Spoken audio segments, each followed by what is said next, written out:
행복한 시니어 라이프 일부입니다. 안녕하세요. 여러분의 행복한 미래를 책임질 행복한 시니어 라이프에 오신 것을 환영합니다. 진행을 맡은 아나운서 김민정입니다. 오늘 저희와 함께 행복한 미래를 미리 그려주실 시니어 전문가 박선우 박사님을 모셨습니다. 박사님, 안녕하세요. 네, 안녕하세요. 여러분의 시니어 라이프를 멋지게 디자인해드릴 박선우입니다. 만나서 반갑습니다. 박사님, 지난 시간에 시니어 라이프의 3가지 핵심 키워드로 건강, 경제, 관계를 꼽아주셨는데요. 오늘은 그 첫 번째, 건강에 대해 좀 더 깊이 이야기해볼까 합니다. 많은 분이 건강하면 막연하게 생각하시는데 구체적으로 어떤 노력들이 필요할까요? 네, 많은 분이 건강을 그저 아프지 않은 상태라고 생각하지만 사실은 활기차게 원하는 일을 할 수 있는 상태를 의미합니다. 시니어 건강관리는 크게 2가지로 나눠볼 수 있습니다. 바로 신체 건강과 정신 건강입니다. 신체 건강과 정신 건강이요? 신체 건강은 운동이나 식단 관리를 떠올릴 수 있겠는데 정신 건강은 어떻게 관리해야 할까요? 좋은 질문입니다. 먼저 신체 건강부터 이야기해 볼까요? 시니어에게 가장 중요한 운동은 바로 근력 운동입니다. 걷기나 수영 같은 유산소 운동도 좋지만 나이가 들수록 근육량이 빠르게 줄어들거든요. 예를 들어 집에서 할 수 있는 간단한 근력 운동으로 의자에 앉아 다리를 들어 올리는 동작, 벽을 짚고 서서 팔굽혀펴기 등을 꾸준히 하는 것이 좋습니다. 거창한 헬스장이 아니더라도 충분히 가능한 방법이네요.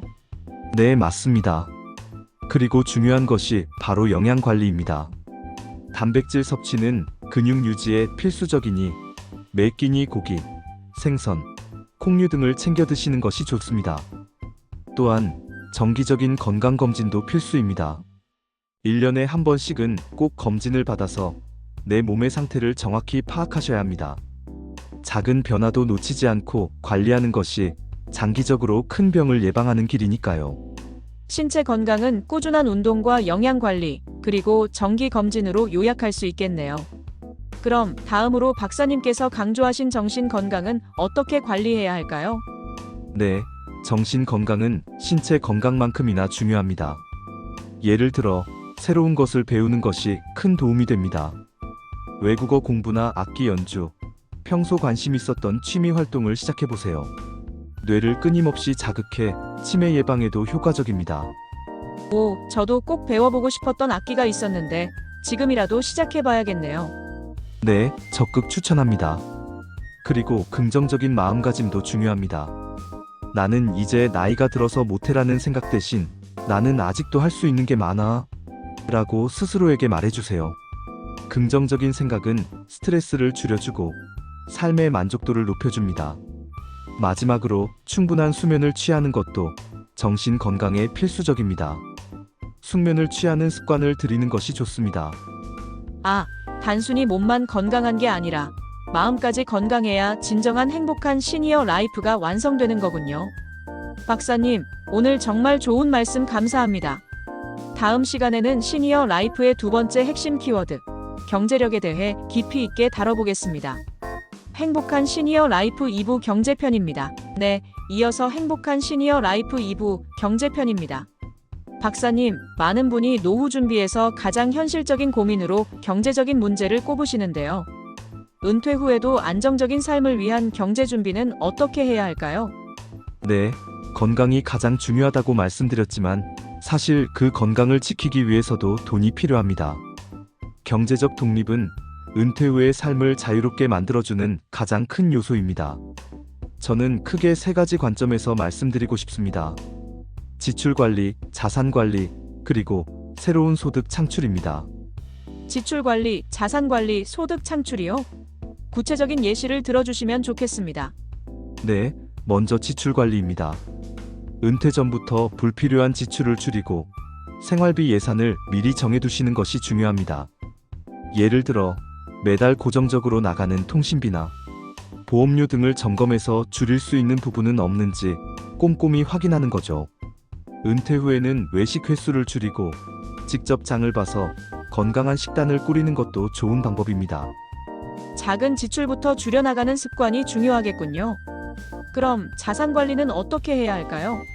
자산 관리의 핵심은 바로 현금 흐름을 만드는 것입니다. 퇴직금이나 연금만으로는 부족할 수 있습니다. 예를 들어 가지고 있는 자산을 활용해 매달 일정한 수익을 얻을 수 있는 금융 상품에 투자하거나 부동산 자산을 활용해 월세를 받는 등의 방법을 고민해 보실 수 있습니다.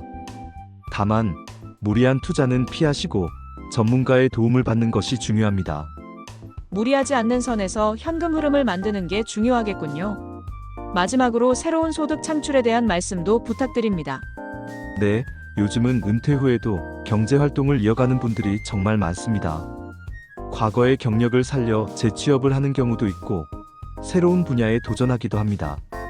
예를 들어 평소 좋아했던 취미를 활용해 소규모 공방을 열거나 온라인 쇼핑몰을 운영하는 경우도 있죠. 평생교육원이나 시니어 일자리 센터를 활용하시면 좋은 정보를 얻을 수 있습니다.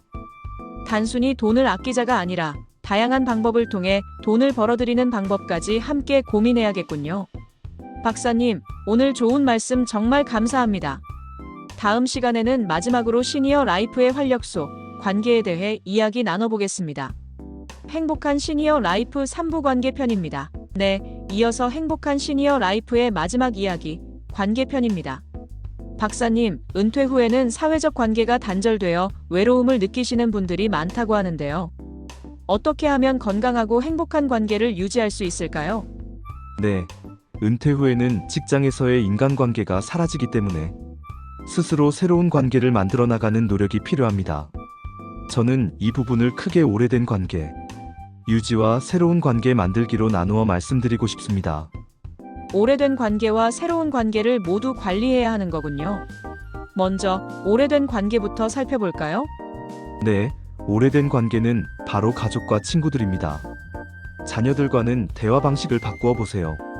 일방적인 조언보다는 자녀의 삶을 존중하고 공감하는 자세가 중요합니다.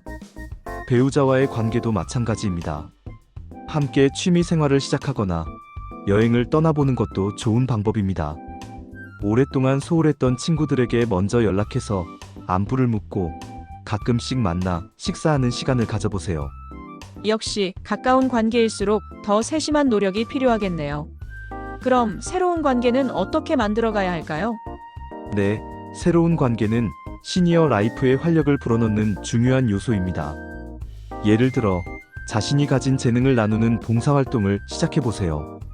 요리 솜씨가 좋다면 요리 봉사를, 손재주가 좋다면 공예 관련 봉사를 하실 수 있겠죠. 봉사를 통해 보람도 느끼고 새로운 사람들과 자연스럽게 교류할 수 있습니다. 자신의 재능을 나누는 것만으로도 새로운 관계를 만들 수 있다니 정말 좋은 방법이네요. 네, 그리고 평생교육원이나 문화센터 프로그램에 참여하는 것도 좋은 방법입니다. 관심 있는 분야의 강좌를 들으며 비슷한 취향을 가진 사람들과 자연스럽게 어울릴 수 있습니다. 또한 동호회 활동도 적극적으로 추천합니다.